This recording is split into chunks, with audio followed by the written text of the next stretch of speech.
Olha, então se você tira desse universo aí os idosos e os jovens, e as crianças que não, evidentemente, que não votam e que não trabalham, né? A população é muito grande. Porque quando você pega os economicamente ativos, você trabalha você trabalha com uma faixa etária muito larga, muito alargada.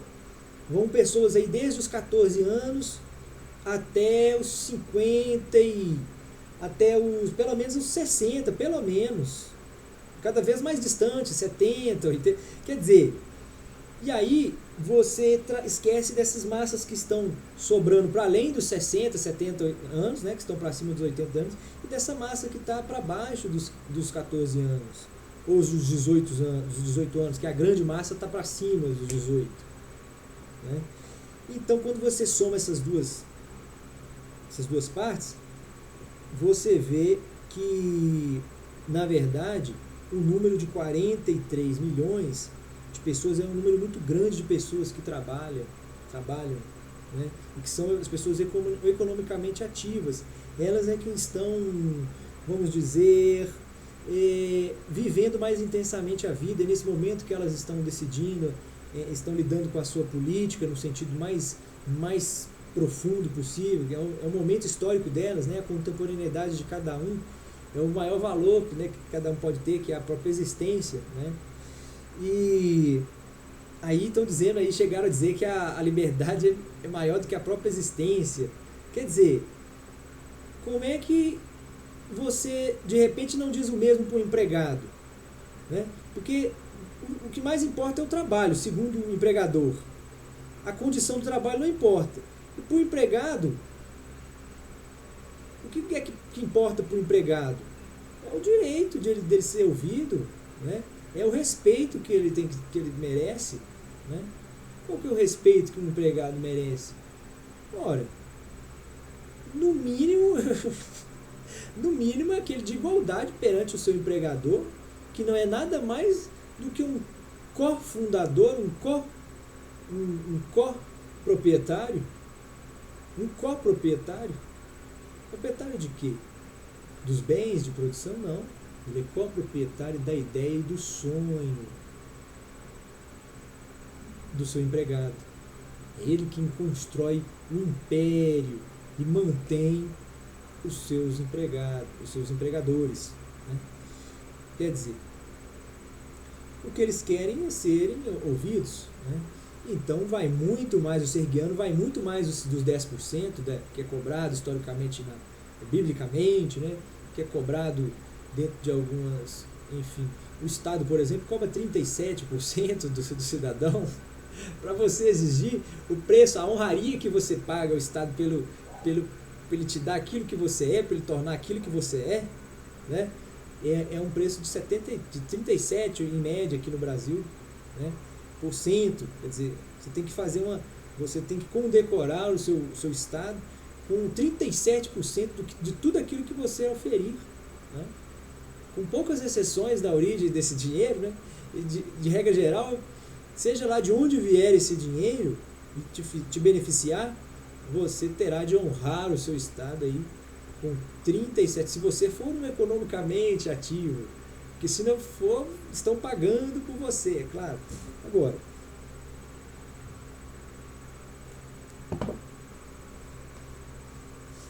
eu acho que se você trabalha com os 50%, você exige e você encontra realmente a coparticipação.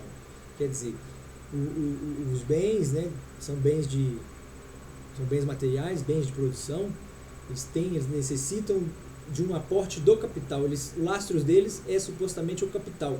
O problema é que o capital agora não tem mais lastro, né? Se a especulação se apoia no capital e o capital não tem onde se apoiar, né?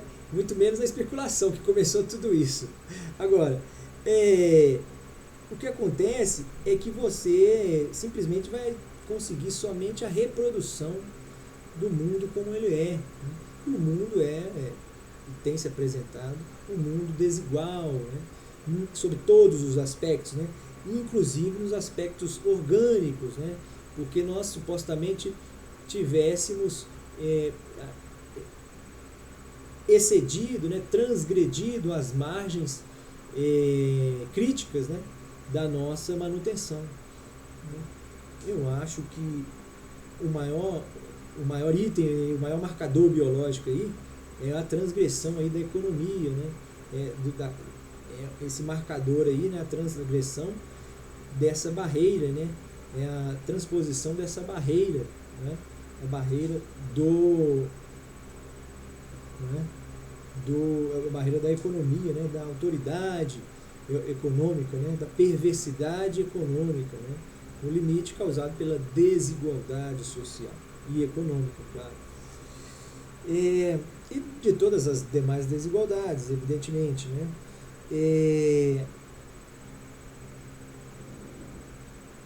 porque a direita não evidente que a direita não pode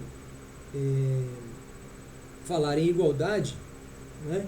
Ela não pode falar, tecnicamente ela está vedada de falar em igualdade num sistema hegeliano, né? Da forma como colocam, né? A igualdade dentro que é defendida por elas tem que ser explicitada, né? Os homens verdadeiros, homens da esquerda, a esquerda sumiu porque a esquerda sabe que não pode sustentar mais aqueles dogmas antigos, né? Quer dizer, um povo que delibere, né? Um grupo de pessoas que delibere sobre como deve ser vivida a vida, e na sua deliberação eles elegem esse formato onde o mundo é dominado por uns, né? E seguidos, né?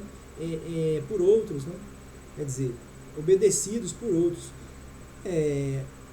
Esse tipo de ala da direita que, né, que desapareceu politicamente, nem institucionalmente, né, mas ela assumiu aí pontos, né, polêmicos, ou pelo menos supostamente polêmicos, que faziam as pessoas confrontarem-se umas com as outras, né, por exemplo, temas da moralidade, né, de como criar os filhos, né, se a gente vai ensinar Paulo Freire para eles ou não. Quer dizer, como é que a gente sabe quem é o Paulo Freire? Quem é que sabe aí quem é o Paulo Freire? Eu acho que pouca gente sabe isso, né? Pouca gente sabe o que isso quer dizer. Sem querendo dizer com isso, querendo insinuar que ele seja bom ou ruim, que ele seja verdadeiro ou falso, que ele seja imprescindível ou dispensável. Nada disso, nada disso. É simplesmente uma constatação de que para falar nele, na sua doutrina, preciso trabalhar, cotejar os seus argumentos, trabalhar os seus dogmas, né? As suas premissas, os seus fatos, né? O seu diagnóstico do mundo e as suas, principalmente, motivações, né? Ou, sobretudo, as suas razões de ser, de existir e de pensar, né? Quer dizer, é isso daí que deve ser feito em função, mais uma vez, da necessidade de apuração dos verdadeiros sentimentos das pessoas, né? Verdadeiros sentimentos. Tá certo? Então nós vamos ficar por aqui. Esse vídeo vai ficar pequeno, mas eu não sei nem como é que tá aí, como é que... Só um segundo.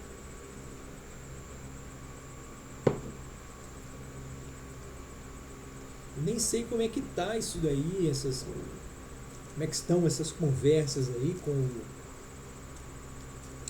o Temer, né? Não sei se o Temer falou mais alguma coisa, não sei o que o Bolsonaro disse por último aí, eu sei que ele esteve lá representando o país, né? Quer dizer, olha que oportunidade para anunciar aí uma retirada, por exemplo, não sei, ou um pedido de acordo com base a uma conciliação efetiva. Quer dizer, retirar-se é muito belo também, né? Ele já demonstrou que é capaz disso. Ele pode retirar-se novamente. Ele fez isso, ele começou um discurso, né? E realmente esse ímpeto dele foi muito bom, porque de certa forma mostrou que não está brincando, que realmente a coisa realmente tem que ser cuidada com carinho, porque pode haver um desdobrar muito ruim para as duas partes, né? Então foi muito providencial, um pouquinho o aumento desse tom, dessa tonalidade aí, né? Talvez tenha sido providencial, né? Isso aí na verdade é uma hipótese, né? Mas aparentemente providencial, quer dizer, a realização de uma nova sessão, né? Uma nova concessão é prova máxima, né? Seria a prova máxima da sua idoneidade, da sua boa intenção. Porque se o outro também está dizendo que não e não, né? Se o outro também está dizendo que não e não, o que nos parece, né, não é verdadeiro, não pode ser constatado, mas o que nos parece é que no país atualmente aqueles que votariam no Lula, por exemplo, tem um número maior, né? Estão em número maior, né? Hoje, pelo menos hoje, né? Pelo menos hoje. Isso é o que dizem as pesquisas supostamente oficiais. Agora a gente sabe se é oficial mesmo, a gente sabe se elas são eficientes, apesar de serem oficiais. Quer dizer, também não, né?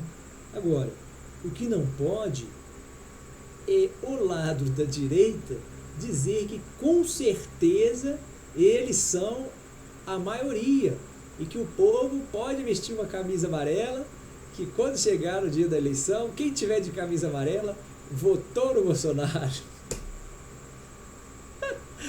Então, você veja bem, o sujeito que tem uma camisa amarela é pobre, não pode usar a camisa dele branca, ele tem amarela e uma branca. E a branca está suja, ele vai ter que sair com a amarela. Como é que faz? Ele vai ficar assim, olha, mas agora será que eu votei no será que eu votei no Lula ou será que eu votei no Bolsonaro? Eu não sei, meu Deus do céu. Eu tive que vir com a camisa amarela, eu não podia vir descamisado, sem camisa. Me cobraram aqui, me exigiram esse voto aqui, porque já estou justificando o voto há muito tempo, e isso não é bom para minha carreira, e enfim. Agora, vocês vejam bem,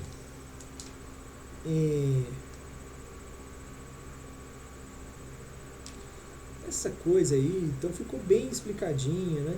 Ficou bem explicadinha. Porque a pessoa, quando ela soma para dentro de si mesma uma personagem que comete assédio, que comete duplamente, né? Ou concomitantemente, os assédios moral ou profissional ou sexual, tá certo? Ao mesmo tempo que comete o assédio econômico, aí esse ser realmente é um ser desprezível, é o ser desprezível da humanidade, né? E esse ser aí é o ser desprezível da humanidade. Esses seres, né? Nós falamos nos capítulos anteriores aí dos seres desprezíveis, né? Os seres desprezíveis. E eles, quando eles fazem isso motivados exclusivamente pelo seu prazer sexual, né, eles são tidos como espécies às vezes depravadas, né, que necessitam eventualmente de cuidados especiais. Agora, essa turma é menor. A grande massa da população, não, a grande massa da população, né, é porque aquele menino do programa lá do Jovem Pan não explicou outro dia, ele falou que tem uma minoria que está querendo mandar. Eu não sei qual que é a minoria, que ele não falou qual que era.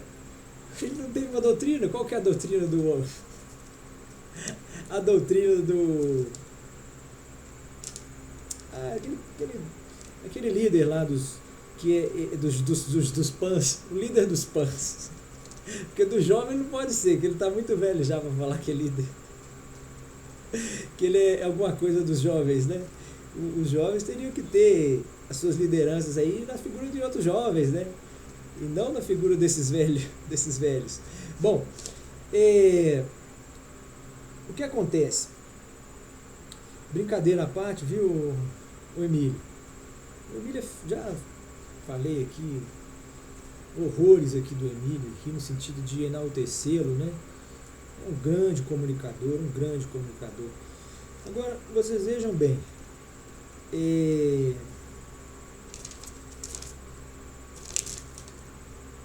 previdência, empresários, tá.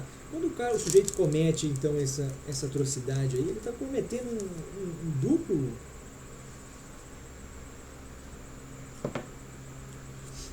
duplo homicídio, um duplo assassinato contra a nação, porque ele está assassinando, vejam bem vocês, ele está assassinando porque ele está reprimindo economicamente o outro, né?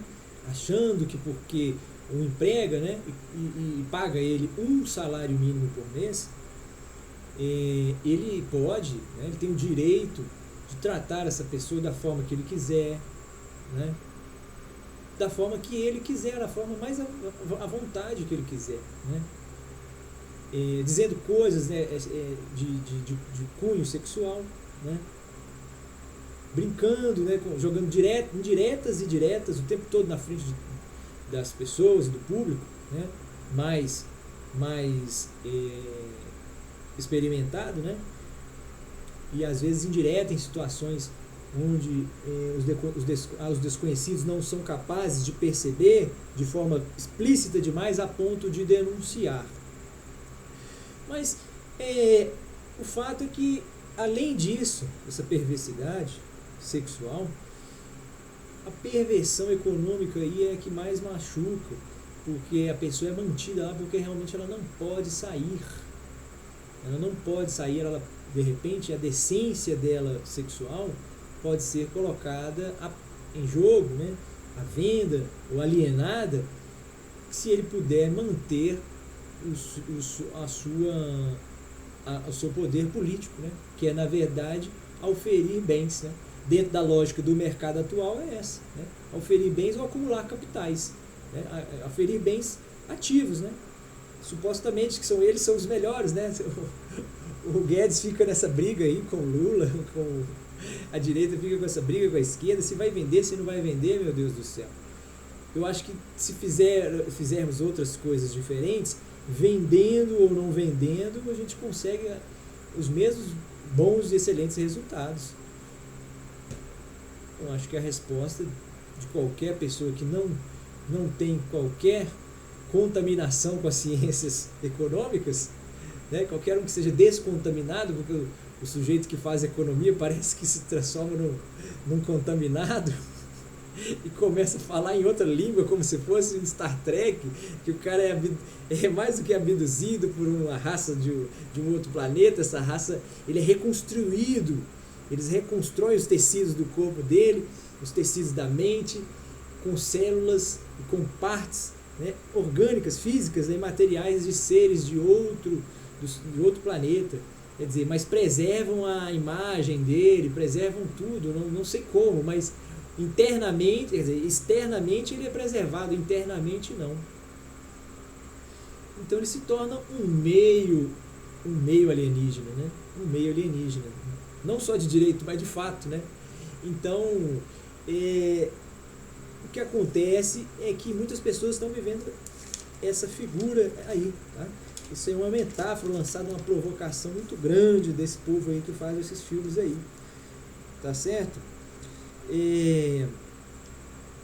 Agora, o anúncio está aí o tempo todo. Eles anunciam o tempo todo aí. Eles se juntam aos cientistas, né? Eles não entendem muito bem o que os cientistas estão dizendo, não, mas o verdadeiro jornal dos cientistas são as ficções científicas, ou seja, as obras culturais cinematográficas dos países, né? São os países, são os artistas através dessa comunicação que passam, que transmitem né, com mais poder essas circunstâncias. Porém, ele faz isso sempre sem dar também a devida importância a esse conteúdo, né? ele erra, né? O jornalismo que reflete, que hesita em dizer aquilo que a ciência está dizendo, né? E aquele jornalismo que hesita em concluir as conclusões que os cientistas estão concluindo, né? E parar de aceitar as conclusões dos nossos políticos, porque os políticos se tornaram uma categoria muito dispensável, né? Os políticos vão acabar como nós conhecemos, políticos tal como conhecemos, né? Essa coisa de congressos, os poderes, né? A forma de formação dos poderes, o exercício do poder no mundo, as instituições de forma geral como as conhecemos, né? Não só o poder político envolve o poder jurídico, jurisdicional também. As pessoas acham que o poder político, eles se esquecem, porque as pessoas não estudaram direito administrativo. E quando em direito administrativo você se refere a um poder político, você está incluindo também os juízes e, portanto, toda a magistratura, incluindo aqueles que integram o Supremo Tribunal Federal. Quer dizer, se você pensa dessa maneira, você vê que num futuro distante, né, seres semelhantes, né, porém mais antigos do que nós, descobriram que essas coisas eram dispensáveis, né, e dispensaram, portanto, toda essa classe aí, a classe desses seres políticos, né, dessas espécies políticas, né, porque os seres humanos encontraram formas, né, nesse caso os seres serguianos, né, a serguinidade deles, ou a serguianidade deles, foi descoberta dessa maneira, foi montada dessa maneira, né, a partir deles mesmos, tá certo?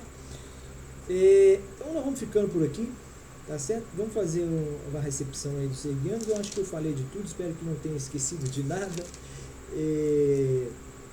Nós vamos então à frente, tá certo?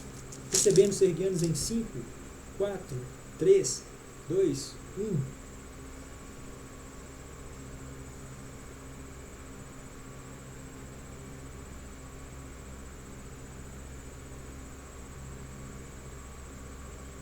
Serguiano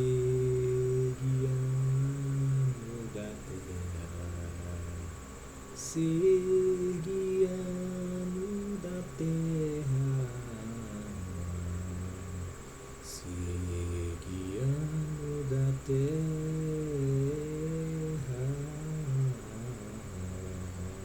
serguiano da terra.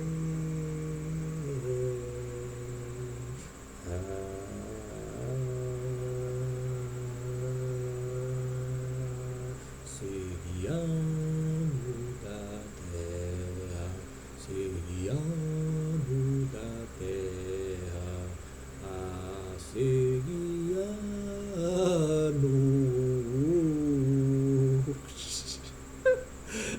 Até mais, gente.